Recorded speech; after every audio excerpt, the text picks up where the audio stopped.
Voltamos para o segundo bloco do programa Polêmica. Para você que ligou a TV agora, estamos aqui com o pastor Carlos Magalhães, conversando conosco sobre religião. E lógico que daqui a pouco nós vamos fazer outras perguntinhas para também conhecer um pouco mais da pessoa do pastor Carlos. Pastor, outra questão que é muito discutida. Nós sabemos da importância, né, da mãe de Jesus na sua vida. Aliás, a mãe é sempre importante na nossa vida. E a mãe de Jesus não seria diferente. E nós sabemos que há algumas diferenças conceituais, interpretativas, principalmente entre a Igreja Católica e a Igreja Evangélica no que diz respeito aos santos. A Nossa Senhora é extremamente adorada na Igreja Católica. Nós sabemos das romarias, da fé, dos milagres, inclusive, que são creditados a ela. Já a Igreja Evangélica tem um pensamento, né, diferente com relação ao adorar santos. Qual a leitura, como pastor, que o senhor faz disso? Ou eu estou redondamente errado? Na verdade, a Igreja Católica, nem a Igreja Católica adora santos, né? A Igreja Católica, assim como todas as igrejas cristãs, adoram só a Deus. Mas eles eu não sei explicar muito bem. Reconhecem, de repente? Não, eles veneram, eu não sei exatamente qual é a palavra, mas a questão é que nós, evangélicos, de tradição protestante, nós não acreditamos que alguém que não seja Deus pode interceder por nós a Deus. Então, eu oro a Deus em nome de Jesus. Eu conto com a intercessão do Espírito Santo. Isso nunca é feito por uma outra pessoa. Não importa o quão maravilhosa tenha sido essa pessoa, como é o caso de Maria, a mãe de Jesus. Foi uma pessoa maravilhosa, agraciada, de fato cheia da graça de Deus. Mas ainda assim, somente Deus pode interceder por mim ou por qualquer outro a Deus. Entendeu? Eu vou tentar complicar um pouco, porque eu aproveito também e tiro as minhas dúvidas. Reconhecer Maria como uma mulher especial, acho que isso não há dúvida, né? Não há dúvida. Mas nós sabemos que ao longo da história também, muitos se disseram intercessores de Deus e eram charlatões. Será que as boas pessoas que realmente, em tese, poderiam ser esses canais de ligação nossa a Deus, foram afastados para que o coletivo não fosse prejudicado com os maus profetas? Não, como assim? Não entendi isso. Digamos que a Maria pudesse ser reconhecida como uma intercessora. Estamos aqui no campo do achismo, né? Mas 3 outras pessoas se achavam também nessa possibilidade. Então, pessoas necessitadas, carentes, buscando fé, procuraram a Maria, mas procuraram esses outros 2, reconhecidamente charlatões.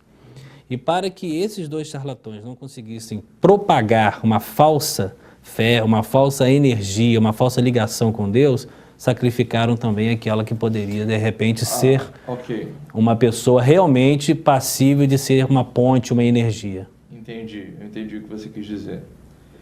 Na verdade, não. Porque nós cremos que, por exemplo, Maria, para nós, evangélicos, morreu e foi sepultada.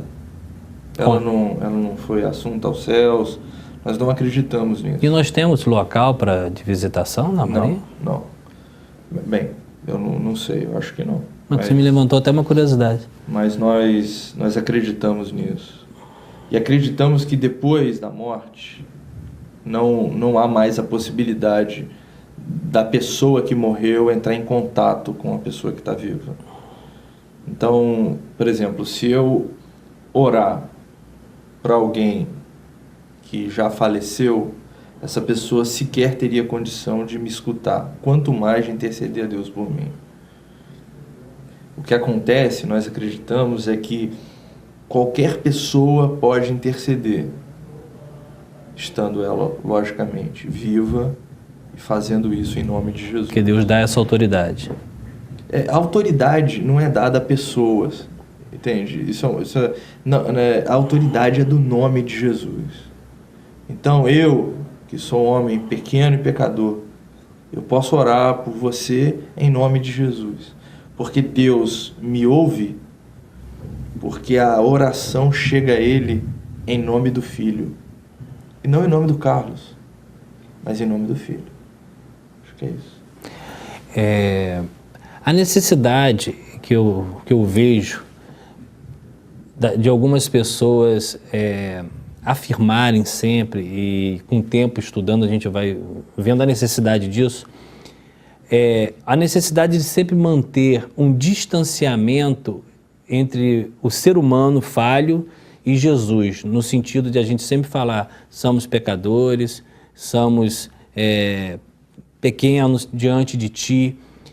Nunca cresceremos, não a ponto de chegar a Jesus, não é isso que eu estou falando, mas nunca cresceremos espiritualmente de poder, vamos dizer assim, mudar de fase?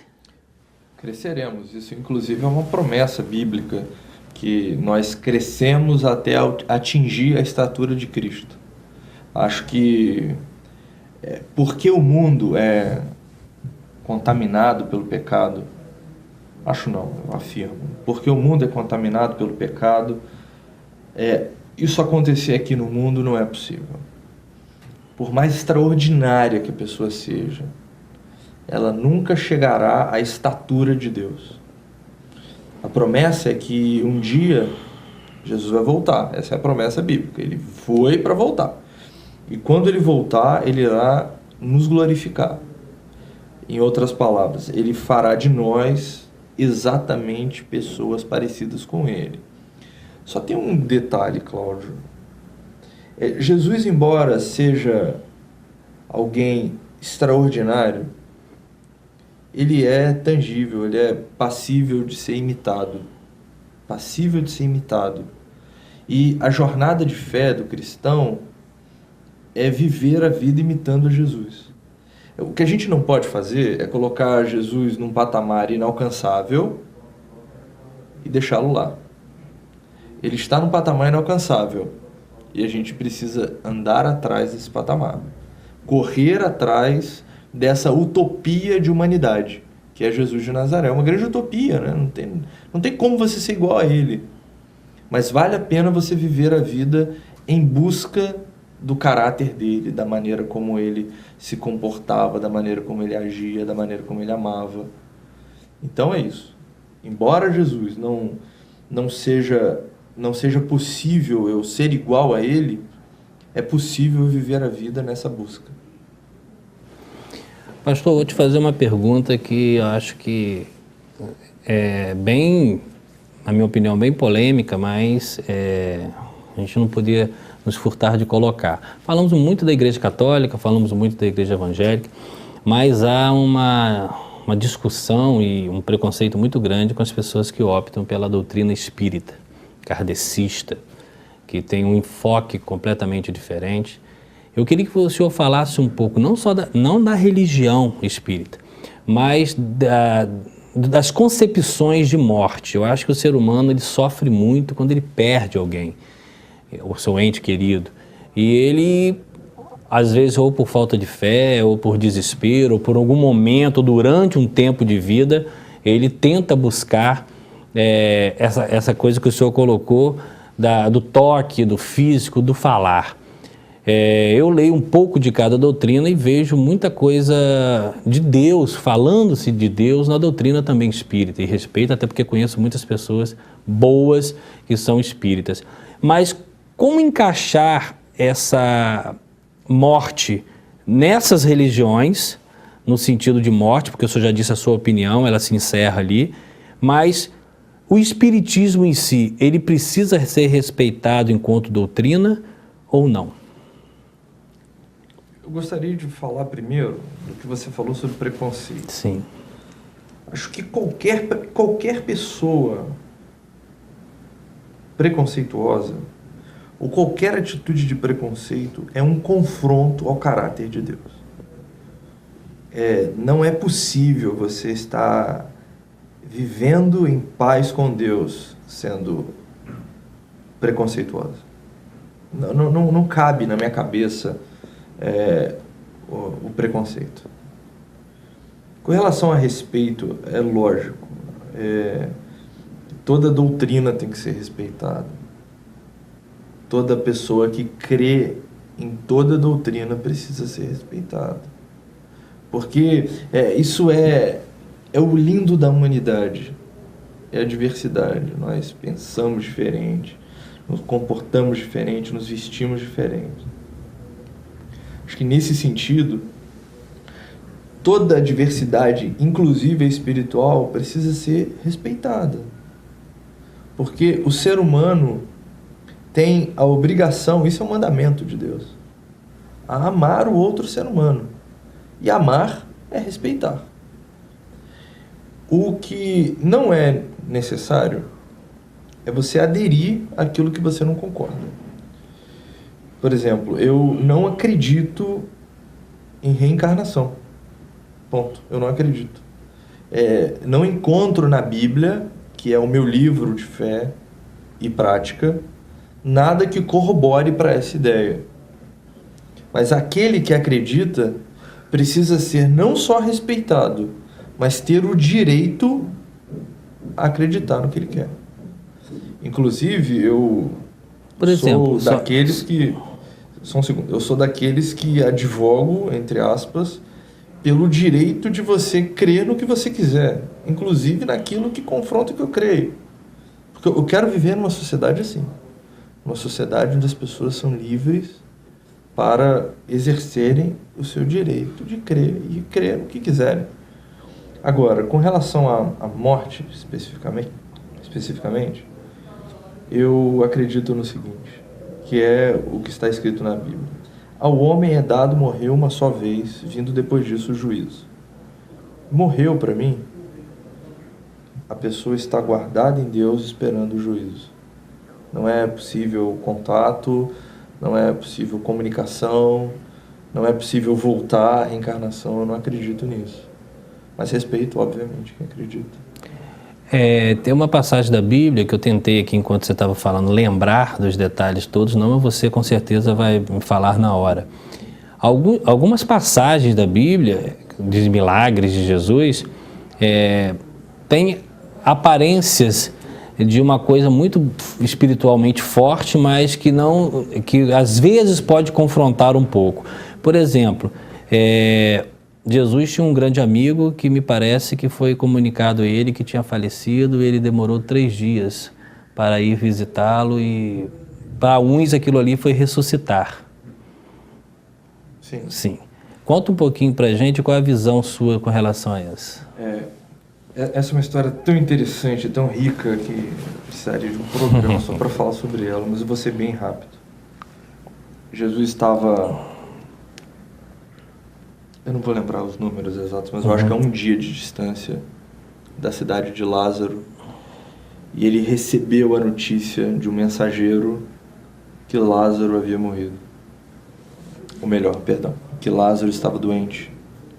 Então Jesus, propositalmente, não foi aonde Lázaro estava. Ele esperou 2 dias. 2 dias depois, ele disse, vamos embora que o meu amigo morreu. Ele revelou aos discípulos que Lázaro tinha morrido e voltou. Quando voltou, demorou mais 1 dia. Ele chegou aonde Lázaro estava enterrado no 4º dia. E chegando lá... Enterrado já. Não era enterrado na terra, que eles tinham outra maneira de sepultar os seus mortos. Lázaro era uma espécie de caverna cravada na rocha, tinha uma pedra na frente, ali estava selado, o corpo do amigo dele estava lá dentro. Depois de 4 dias, Jesus chega, de fato está acontecendo lá o velório, as pessoas estão pranteando pelo Lázaro, ele chora e ressuscita Lázaro. Antes disso, ele tem um encontro com a irmã de Lázaro, na qual ele fala que ele é a ressurreição, ele é a vida, e acaba ressuscitando. pergunta é, por que ele fez isso?